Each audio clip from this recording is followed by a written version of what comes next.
Nyakwara Mugiajuang dakika ena par kod abiriyo tok saa achiel mar okinyi anyisi ni wakawo mana yueyo madundo kaito wabobedo ka waduogo wabedo piny mar mondo mi wapor wacha e twak marwa mokwongo e chenro mar piny okinyi ma kawuono. Wadwa twak kotudore kod puonjo jopiny e wi chike kalure ni jumani ka ochakore tarik 27 nyaka kawuono tarik 31 en gino kata en juma ma iluongo kanyo kod dho ngere ni Legal Awareness Week, kama jogo manitiere e sekta wachnya nen sekta mano mar rito chike ma pacho kae kata okinde osebedo yo ng'ala manyime mano mar puonjo jopiny kotudore kod chike. Kata kamano kinyi ma kawuono antiere kae kod welo gin okil Kamaloka, gibro bedo ka gileronwa ni to Legal Awareness Week ni to tiende nang'o, to thuon wach mare ma higa ni nen mane, to ere kaka thuon wach makamano biro bedo ka konyo jopiny to kopogore kod juma mano mar puonjo jopiny e wi chike pacho kae kata tok Legal Awareness Week ere kaka jopiny nyalo medo ng'eyo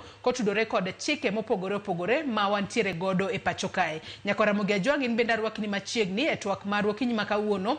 Chwalnwa ote paro penjo moramora kokale nambwa mar ote machuok 33600. Facebook ibiro yudowa achiel kachiel Ramogi TV X @Ramogi TV. Kan bende nyalo tudri koda e Facebook page mara ibiro yuda Joyce Oduor, mbui mara mar X ibiro yuda @JoyceOduor_. Antiere kod wel ariyo wendo machielo mano Omolo Achieng Sharon okil Kamaloka obobedo ka utudore kodwa achiel kachiel ka intiere studio marwa e county ma Kisumu. Studio marwa e county ma Nairobi ka antiere kod Winnie Mireri jakoma LSK kata Law Society of Kenya Southwest branch. Oyawre Winnie ichio nade kendo machiegni network. Oyawre Joyce achio maber kendo I'm happy to be here.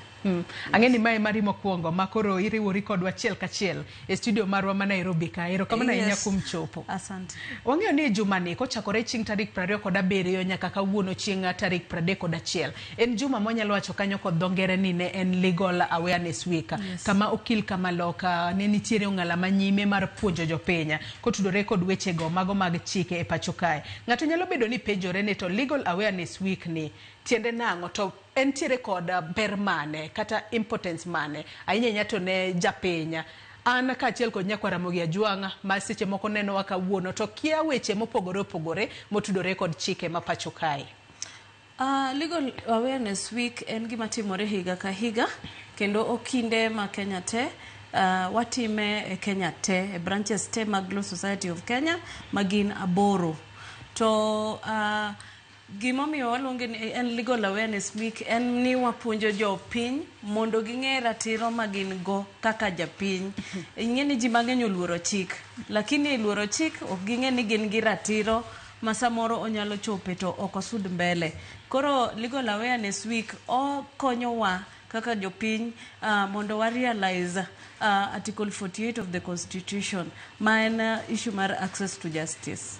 Access to justice manyiso ni wapuonjo ji ni onego bed ni ka en gi problem to onego bed ni dhi kama kama, to kidhi kama kama to onego bed ni ikonyori kama, to kikonyori kama ko kinyal konyori ang'o ma moni konyori, to ka omoni tinyalo timo nang'o. Koro wapuonjo ji kaka onego bed ni ginyalo benefit from the law. Yes. Ato anyisa ni wendo marwa ng'eni makama kaparo no gi kanyo wabobedo ka watwak bende ni kotudore kod Legal Awareness Week ni usebedo kuwuothe gwenge kaka mage ahinya to e pacho ka nikech liekore ni jogo manitiere dala kata kuonde ma ok gin bombe gine jogo ma seche moko yudo kata ohinga ahinya to e yudo ratiro margi e yo makare. Gino miwacho kanyo kod dho ngere ni access to justice nyalo bedo negi matek ahinya. Ere kaka e Legal Awareness Week ni kata juma mar puonjo jopiny e wi ratiro margi uneno ni ging'eyo ni yes ka ng'ato kosona tanyalo luwo yo makama mar mondo mi ayud ratiro mara e yo makare. Yiena mar mondo mi arwak wendo machielo mano Omolo Achieng Sharon okil Kamaloka matudore kodwa achiel kachiel ka intiere studio marwa e county mano ma Kisumu. Oyawre Sharon agino ni chio maber ka intiere studio e county ma Kisumu okinyi ma kawuono kendo machiegni network. Wang'eyo ni thuon wach kata dhima mano ma higani mano mar Legal Awareness Week wanyalo wacho kanyo ni end the justice system as an enabler of impunity. Kinyalo mana lero ni Nyakwara Mugiajuang tiende thuon wach makamano, to thuon wach makamano hie ogeta ng'o ahinya te jumani mar puonjo jopiny e wi chike pacho kae. Sharon.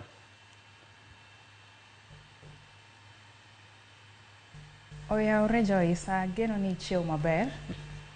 abenda cheo maber boma ma Kisumu kae. Kirango the theme mar legal awareness mar igani ma en the legal system as an enabler of impunity. En gino ma kelowa kaka the stakeholders mantiere the justice system mondo warangre ni gigo anang'o gini ma watimo manyalo bedo ni warocho go ratiche mag ji mag yore mag chike nikech the justice system kae nitiere stakeholders mopogore opogore. Nitiere wakinde, nitiere jotabuche, magistrates koda ka judges, nitiere police officers, nitiere migepe mang'eny mopogore opogore. Koro theme ni kelowa kanyakla mondo mi warang ni to en ang'o mok timre maber manyalo bedo ni kata ka jopiny kata oganda temo mar mondo mi giyud justice to ok ginyal yude. Geno gino ok nyal chopo kare nikech achiel ariyo adek. Mano e gima theme mar igani ne wuoye. Ilero kanyo makare ahinya Sharon, to podi kantiere kuomi kalure ni wang'eyo ni wechego mago mag yudo ratiro e yo makare. Kalure kod thuon wacha mano mar higani, mano mar juma, mar neno ni jopiny opuonje wi chike mopogore opogore. Liekore ni jopiny yudo ratiro margi e yo makare, gin ohinga mage ma seche moko jopiny yudo kata chidnade mage ma jopiny yudo ahinya te kinde makoro gitemo mar mondo mi giyud ratiro margi e yo makare. Inyanya to e jumani mano ma uwuok oko, mano mar puonjo jopiny. To ere kaka un kaka ukinde uneno ni ohinga makamago ogolgi mondo japiny moramora obed kod thuolo mar yudo ratiro margi e yo makare? Sharon. Joyce, nitiere shida mang'eny ma jopiny neno.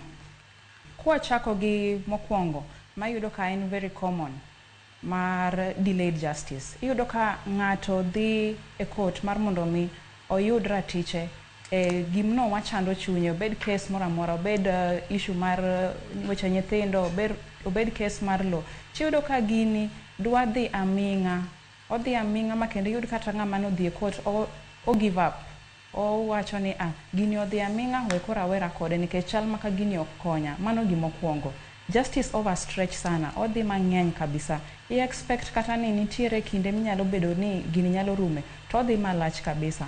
Mar ariyo en aspect mar corruption kod influence. Iyudo ka ng'enyne jogo ma lwetgi tek, jogo mantiere gi nyalo, thothne iyudo ka gine ma giwuok e justice system ka gintiere gi loch kata giyudo gino ma gidwaro.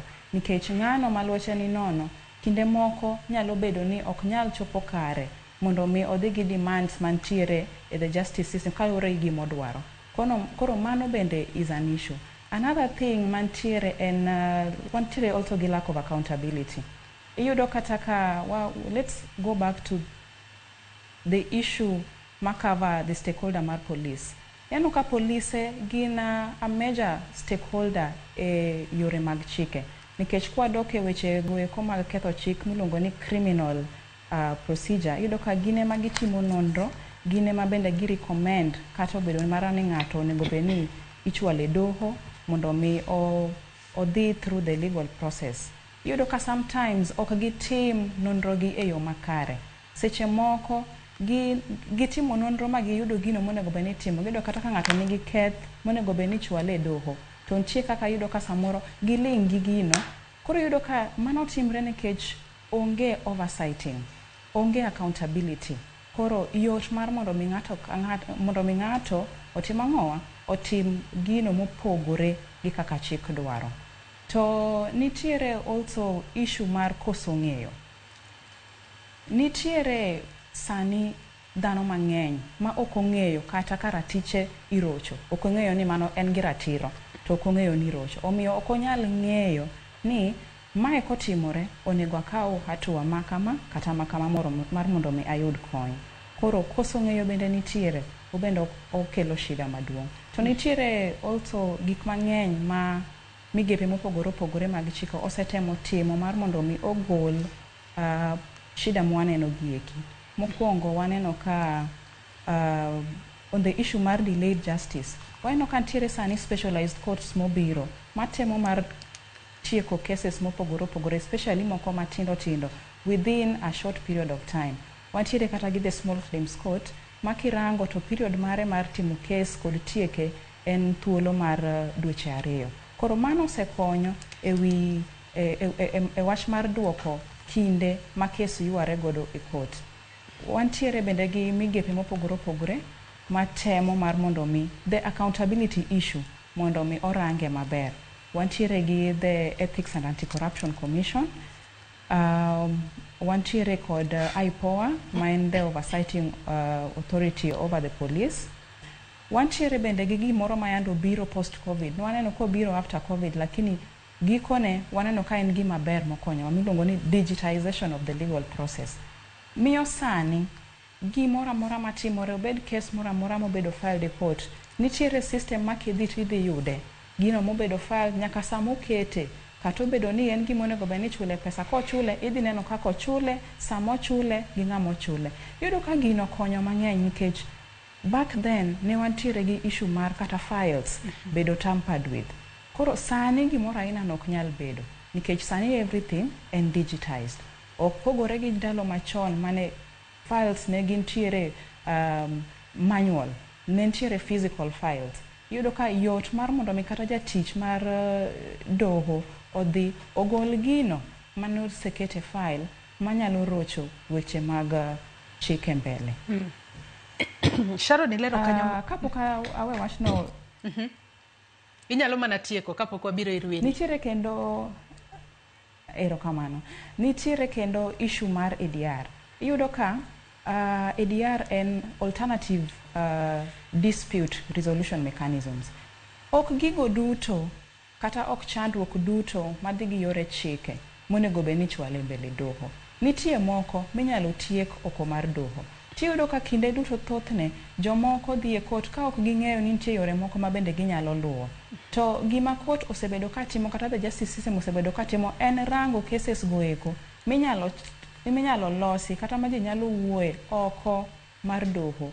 To ka nitiere iyudo ka ng'enyne ok giwegi mar mondo mi gibede court ni ibiro winjgi e mbele court. Iyudo ka ioro jogo mobire court, obed ng'ama odonjo gi ng'ama odonjne, ioro gi oko mar mondo mi gidhi gibedi ka giyudo kony mar ng'ano miluongo ni mediator mar mondo mi okonygi gilos wachgino oko mar court. Iyudo kokonyo nikech o reduce the costs mar the legal process kendo the time madino kawe court yudo ka dok piny.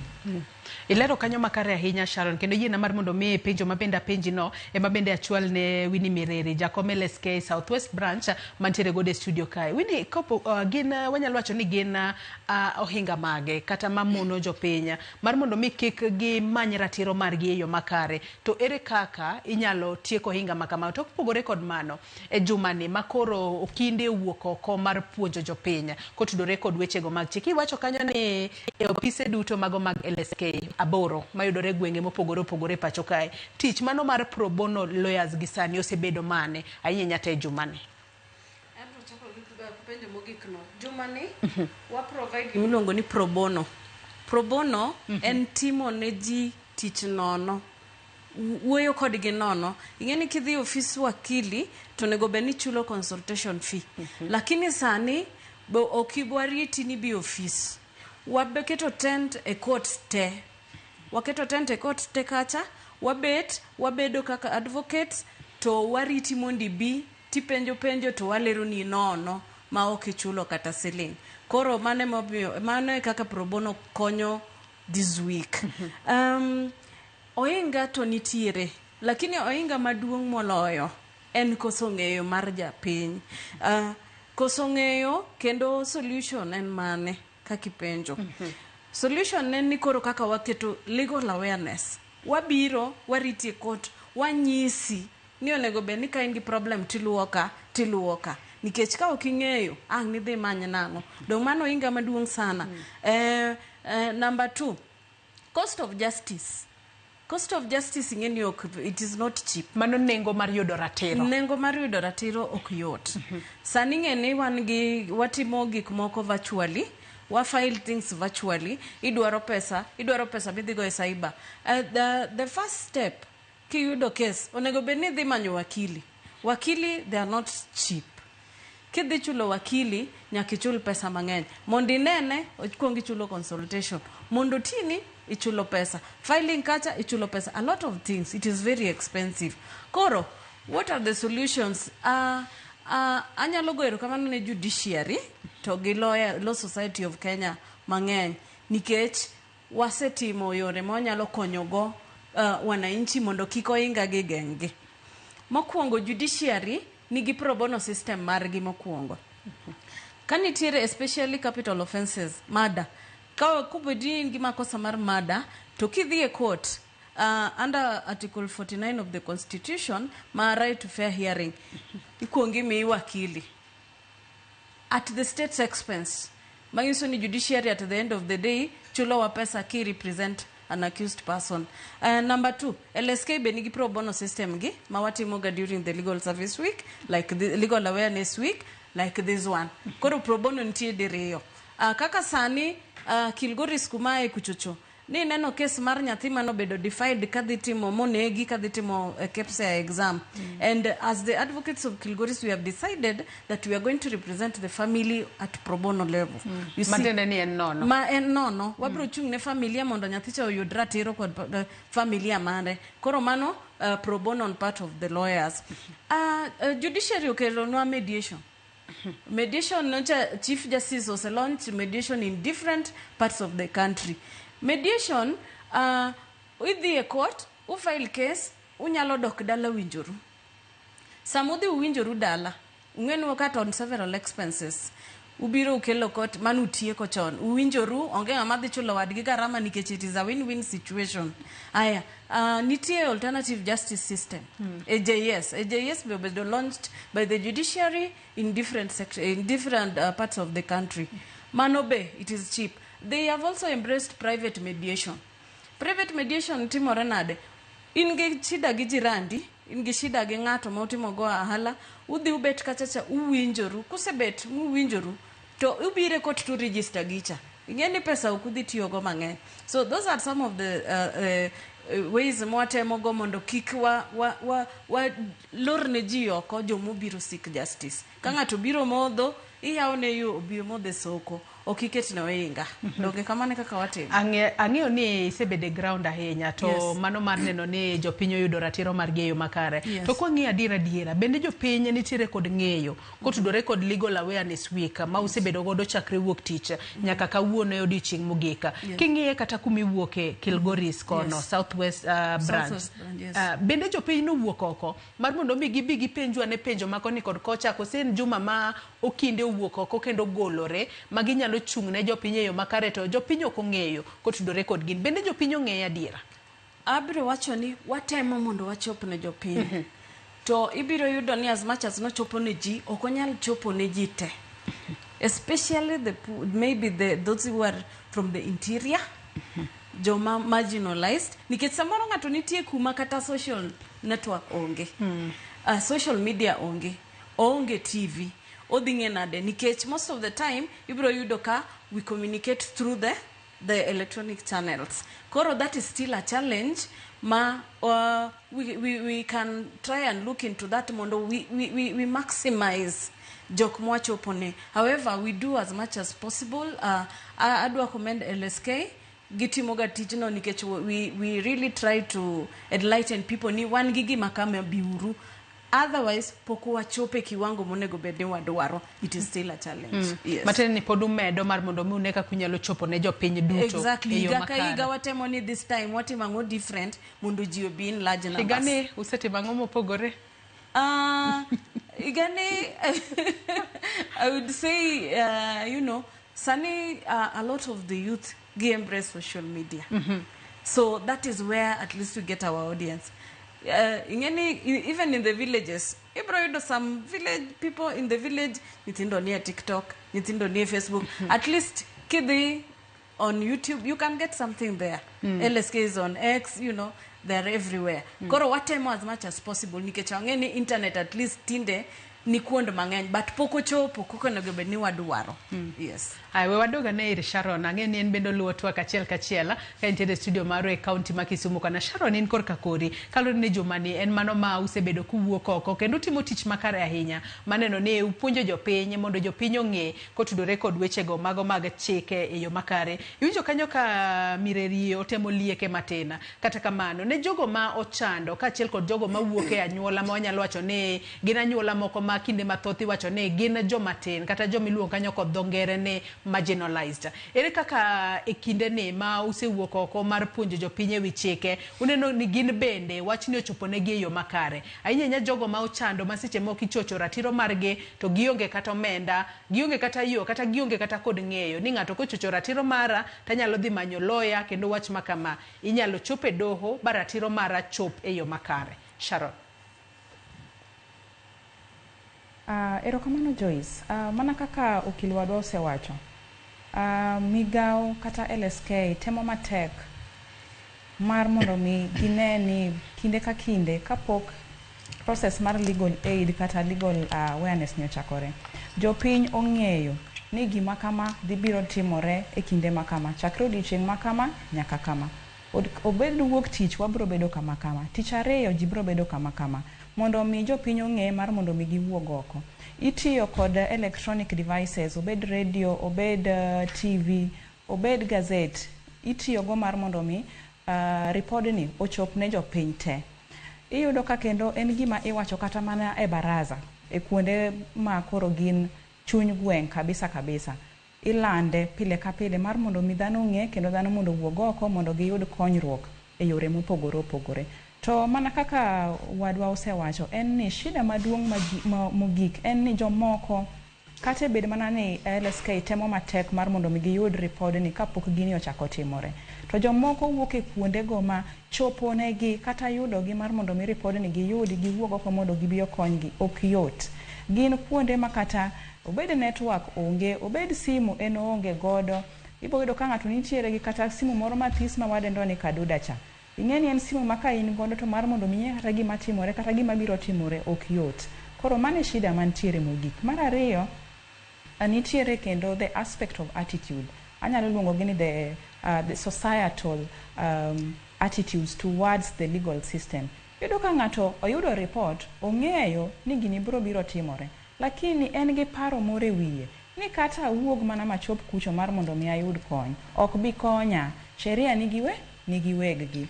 Iyudo ka ma paro ma dhano nigo kendo en gima hinyowa mang'eny nikech obed ni ng'ato nigi parono samoro ken kende moko bokoso biro kata bro koso kawo hatua mar mondo mi ayud kony. Samoro bro dhi kawo pache ni omi ng'ama chielo moko rapt pach ng'ama chielo ni makendo koro ng'at mane ni kata positive mane nyalo biro mar mondo mi oyud kony kendo koro nywando ei paro ne ma ok ber ni makendo koro en gima beda diluted. Koro yudo kaka to kinde wuok oko kata migepe mopogore opogore wuok oko to gin giwegi gikuta kamoro gidwa mondo gibi mar mondo mi giyud kony.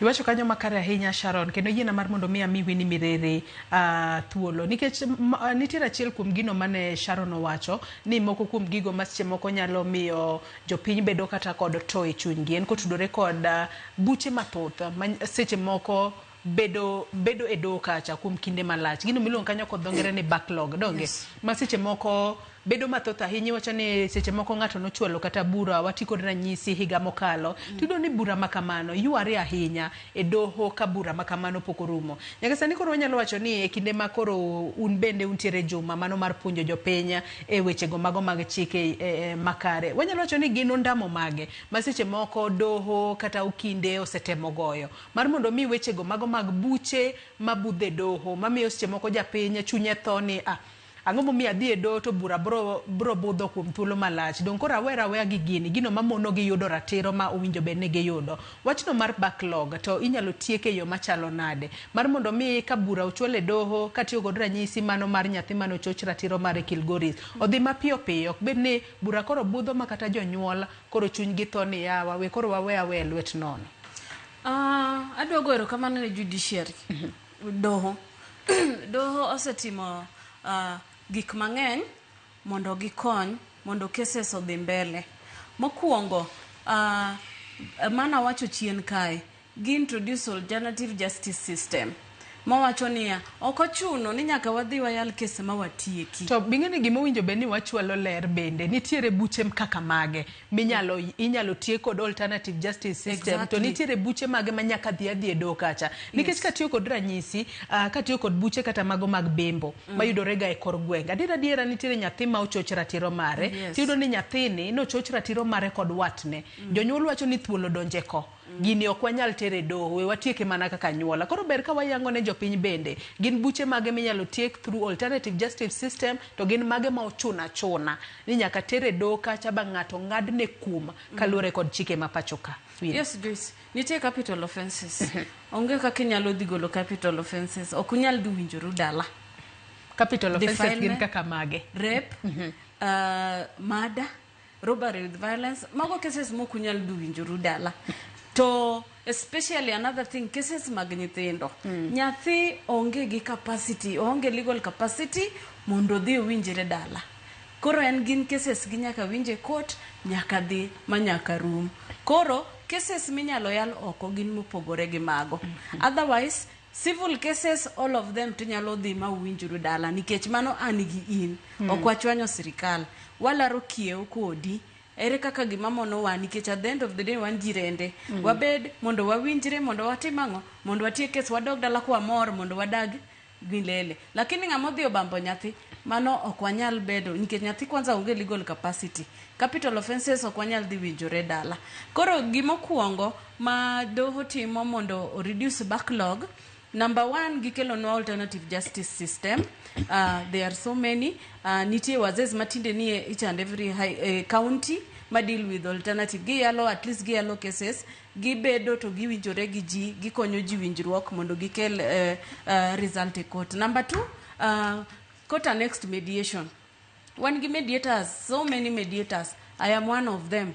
I am a certified mediator. And wanyalo bet ka case odie court, to court ng'iyo niya, kinde ng'ane gi ng'ane, gin ng'a, ipenji ka en jirani, ka en jaodi, ka en osiepni, ka en ng'a, ineno, relationship mane ma un godo. To kose determine ni relationship mane ma un godo, to neno ni jogi to gin joma nyalo winjore. Nikech ka wadhi, to wanyalo biro kosanisha gi. Koro ing'iso ni udhi uru dala, umiyo ukota next mediator, kaito udhi ubet piny to uwinjoru tukelo. Within 2 weeks, ukelo result e koto e case monego benu uywaru for 3 to 4 years.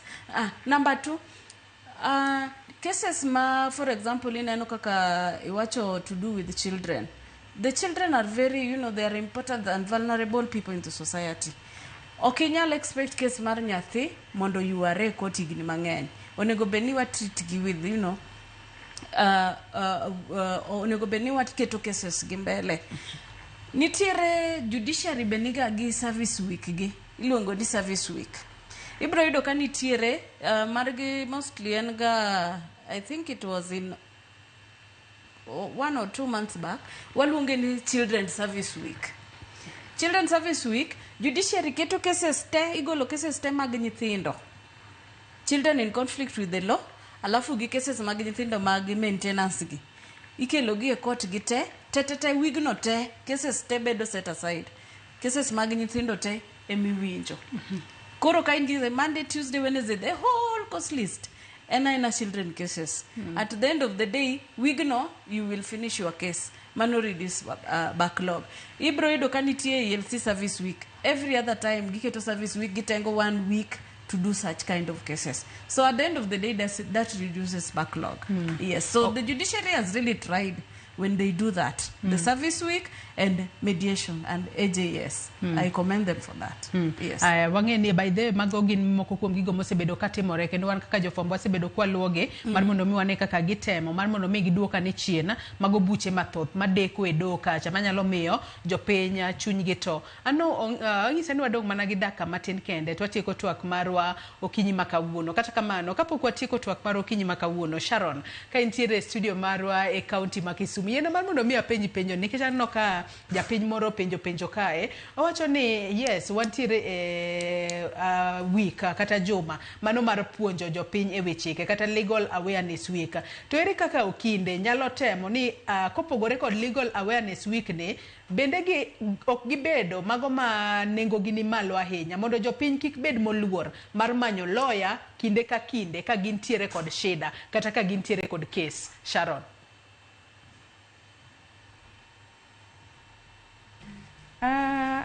Joyce, kaka colleague mara osewacho, the legal process ok en cheap affair. Pesa nyaka ibitigo kidwaro mar mondo mi iyud kony mar wakili. Mak mana ni samoro nitiere jogo makata wan waneno kodonjo ofise wa mopogore opogore. Makata wan kwaneno to waneno ka ok gin jogo manyalo afford legal services. Koro yudo ka gima ng'ato ka ng'ato timo capacity mare kaka an individual. Sometimes iyudo ka wakili otimo kata case moro ma ok ni migao mar judiciary momiye mondo miyo tim pro bono mar mondo ma ibro chule bang'e. Samoro kata an anyalo yudo ng'ano ma kanene adiera ratiche orochi to karange bende ok onyalo afford, akawe makonye ma ok ochula, to kata kochula yudo kochula mano kiwango mar pesa no man piny. Mano is also a way of giving back to the society. But ok wanyal wacho ni ati ni wakinde oketo bei man malo nikech nitiere gino magaidwa kaka wakinde kako onego beni wachajo for services mopogore opogore. En gima nyaka walu nikech chikno bende prohibit wa from chajo mathis mogik unless you're giving back. En gimoro ma chik luongo ni undercutting. Ok wan allowed mar timo gimiluongo ni undercutting. Undercutting en chajo pesa no mathis ma okolingana gi kiwango ma chik oketo ma wakili onego beni chajo mar tich mopogore opogore. Yes. Aneno ka janeno amoro kae bedo penjo ma kamae adwa ni duok Winnie Mireri kapok akawo pacho mogik e twak mar okinyi makawuono. Wacho kae ne mano mako juanga David Omondi mana at least wacho nyinge mano Janyakach Nyabondo wacho ni Ramogi TV winjore malera. An kod penjo ka idhi donjo e office mar jo children to case idwa tere court ochuno mana ni nyaka igol pesa koka wachni no oter e court. To ka ok en kamano, ang'o momiyo ne idwaro pesa ira? Mano penjo ma japiny nitiere godo. Children cases are free. Children cases are free to be filed in court. Ok wachul pesa mora kwa file e court. Lakini kidhir wakili mondo konyi, to wakili to nyaka ichul. Wan gi Advocates Remuneration Order, which is in the Advocates Act. Mangiso wani cases makama ichajo pesa di. Lakini kidhi e court, kata wan ka wat file documents e court mar children, ok charge pesa mora. Obed ni file case, obed ni file affidavit, submissions and everything, children cases are free. Yes. To ng'ato nyalo bedo ni penjore ni pesa ichulo kaluwore kod pek mar case kose kaluwore kod ang'o. Inyanya to mago ma ichulo kapok ichwalo buredo kacha. Magi gin weche ma jopiny winjo bed ni puonjore. Inyanya te juma ma koro puonjo gi kaluwore kod chike. Koro chike me waluongo ni Advocates Act, Remuneration Order. Kaki neno mana government niga gi salaries and remuneration, you know. Wan be chik ngiso wani case makama ichajo pesa makama. Case mar defilement, case mar law ing'io ka en case mar law ing'io value of the subject matter. Lobno kiuso onyalo yudo million adi. Alafu ikete against the remuneration order nikech owacho ni ka case value of the property romo from 1 bob to 500,000. I charge pesa makama on the lowest or on the highest. Yes. Koro okwa chuoge wiwa. Waluo Advocates Remuneration Order, and then it is an offense to undercut. Okinyal go below what you provide, and also you cannot overcharge. Kamane kakatimorega. So it depends on the nature of the case. Succession nigi pesa ne, children cases nigi pesa ne, ELC magpudo nigi pesa ne. So we are guided by the remuneration order. Yes, so not all cases are the same. Yes. Matende ni kichulo case ni siamo kwa ni chulo pesa ni case machielo kichualo to pesa ni jalo bedo mopogore kaluwore kod nengo kata weight mar case makama. Mar subject kata weight matter, the subject matter. Kawuono inyalo bedo ni in gi kes mar eka achiel. Ibiro chulo 100,000 kata 200,000. Kiny in gi kes mar eka 6 ok nyal bedo the same. Nikech wang'iyo value. And then the ntie ma ok inyal determine ascertain the value of the subject matter, especially koro kes kaka mare ma wachni nyathi ok inyal go nengo nyathi donge koro inyisi ni children cases inyalo charge kama, succession inyalo charge kama. Koro en gima opogore. Yes. Pesa no kisechulo to mano dhi kamano ki win case kati lose. No, what happens even ka case they may win tie cases ma kaka children cases and family cases, for example succession, court ok me cost, each party bears their own cost. But case kaka mar puodho tibro yudo ka case I win to pesa ichuli cost of the case. Koro cost of the case cha the advocate's remuneration order nigi kumewacho party to party cost iduoko ni pesa mani tiyogo timo case as per our remuneration order. Yes.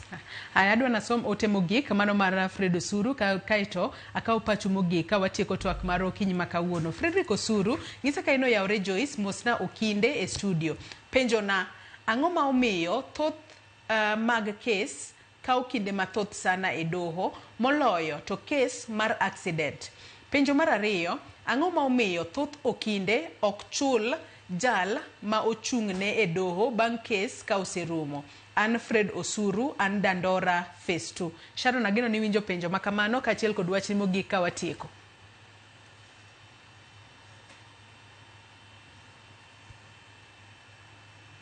Erokamano Joyce.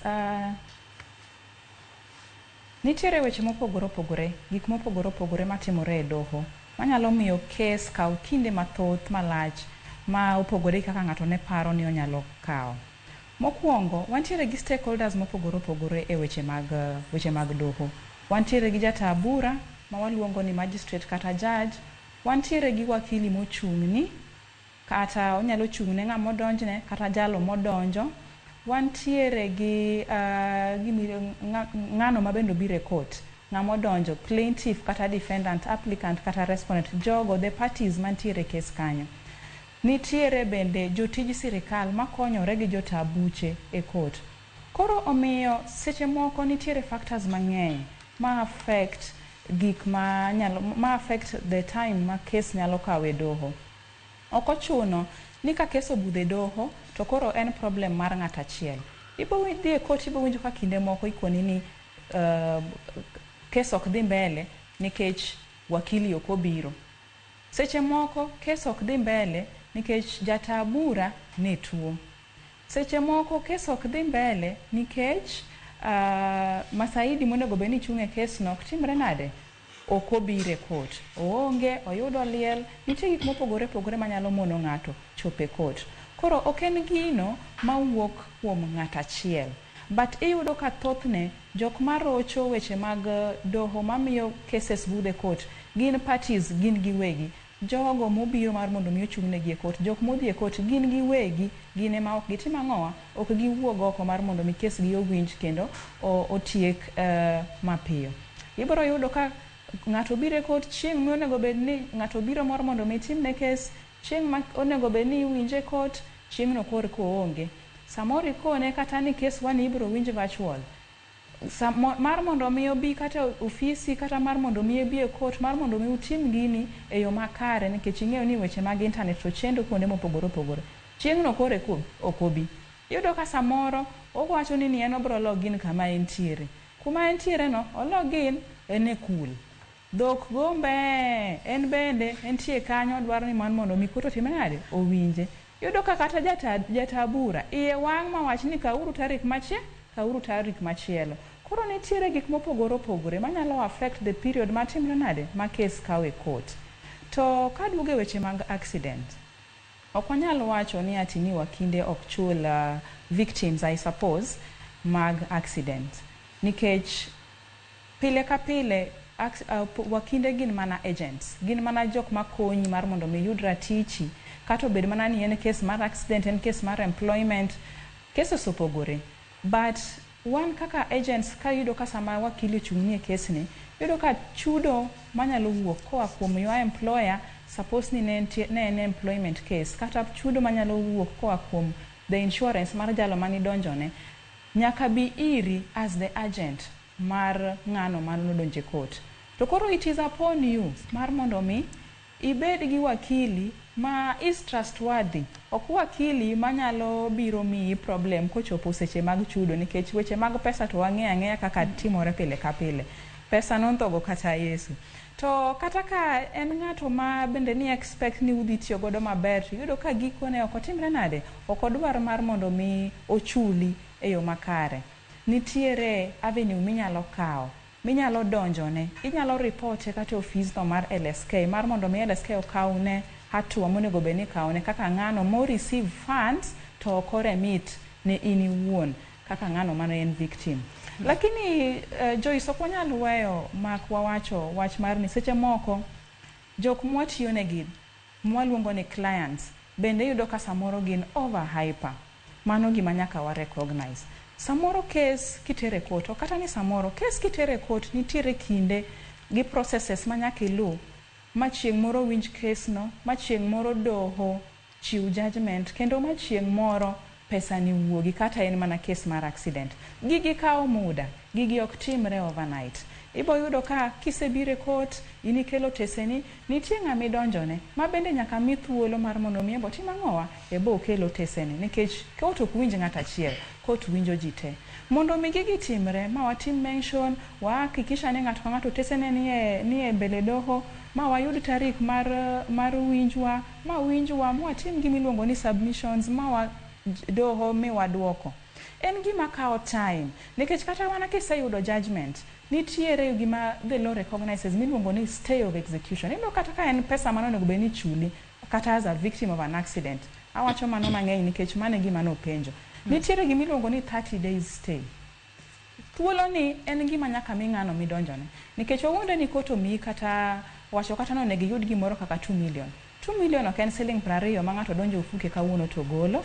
En gima nyaka tim ang'owa, nyaka ng'ato jipanga momany pesa ni, eko nyalo timera nade, eko nyalo migo. Koro thuolo mar 30 days ni miyo ng'ato chance mar ikre kata mar manyo pesa ni Kendo thuolo mar 30 days ni miyo ng'ano ma ok oridhika gi judgment ma koto golo thuolo mar timo ang'owa, mar timo appeal, mar dhi e doho man malo, mar mondo miyo odhi ochako winj ang'owa, owinj case ne ni mopogore. Koro miyo jogo mwatiyo negi bende seche moko onego bed gi horruok, nikech gigi ok gin gik mitimo gotieno to kiny ratiro oseduogo. Onego bed ni ibedo gi horruok, kisemiyo wakili tich, imiyo wakili thuolo mar tiyo e yo mowinjore. Ok ikete gi pupni mang'eny, nikech en gima kawo kinde malach, kendo en gima involve ji mang'eny mabedo bedo affected with issues. Wach ni mogik Sharon ka watieko. Nyaka wa learn to accommodate each other. Mogik. Erokamano ahinya Sharon na Omolo Achieng' amano kil kamaloka kuom kawo thuolo mar okinyi ma kawuono mar chopo e studio mar e kaunti ma Kisumu mar mondo mi wabed kodi e twak. Winnie Mireri ka watieko kodi wang'e ni juma mano mar puonjo jopiny e weche kata Legal Awareness Week rumo juma ni. Wachni mogik otudore kod kaka jopiny nyalo medo bedo kod ng'eyo ahinya nyako tudore kod ratiro margi kata tok ka juma ma kamayo oserumo. Mosebedo ka koro uchwalo chenro mago mag chiwo puonje wi chike nono maonge chudo moro amora ka watieko. Joyce, jopiny nokalo katiba 2010. Katiba olosnwa. Kendo katiba wacho ni we the people are the sovereign. Wane wegi. Wasom katiba. Ok ne wakale kajo ni wacho yes. Onego oken beauty. Onego bedni wasomo katiba. To kisomo katiba, to ratiro ni te ni aiye kanyo. Puonj mora mora midwa wacho, midwa luwo according to kaka chik ma Kenya wacho ni ei katiba. Onego kik wabeda ni waketo katiba kanyo to onge gima watimo kode, to wan mane wakale to kendo ndalo mane wakale ne wasome. Mabed some. Yes. Erokamano ahinya Winnie Mireri, Jakom LSK Southwest Branch, kuom kawo thuolo mar okinyi ma kawuono mar chopo e studio kanya. Kwana Muge Jwang, imbe ndagoni erokamano ahinya kuom ote magi ma ichwalo, agoyo mos. Ok asomo moko kuom ote, thuolo marwa emobedo matin ahinya. To mana kaka isewinjo, mano duola ma ochung'ne okinde pachoka e Law Society of Kenya, sadi koro nitiere kod tesende e apise mag gi mopogore opogore e kor gwenge aboro ma apise mag gi nitiere, kata e apise aboro mayudore e kor gwenge mopogore opogore pacho kae ma in kaka japiny nyalo chopo kacha mar mondo mi iyud advice kotudore kod wach moramora motudore kod chik ma idwaro kalure ni jumani gisebedo ka gichiwo services kata chenro maggi nono maonge chudo. Miyo ka intiere gweng'a ma ing'eyo ni nitiere apise mago mag LSK nyalo chopo kacha mar mondo mi iwinjane achiel ariyo adek kata iyudane puonj achiel ariyo adek kowuok kuom kinde mar mondo mi chenro mano mar yudo ratiro obed mayot ne jopiny duto e kor gwenge duto ma pacho ka. Nyakaramogi Ajwang' wakaw yueyo madundo gi sani. Chenro mabiro bang' ma en ng'e jothumbewa kod Solomon Atito Kafaya. Kik idhi mabor.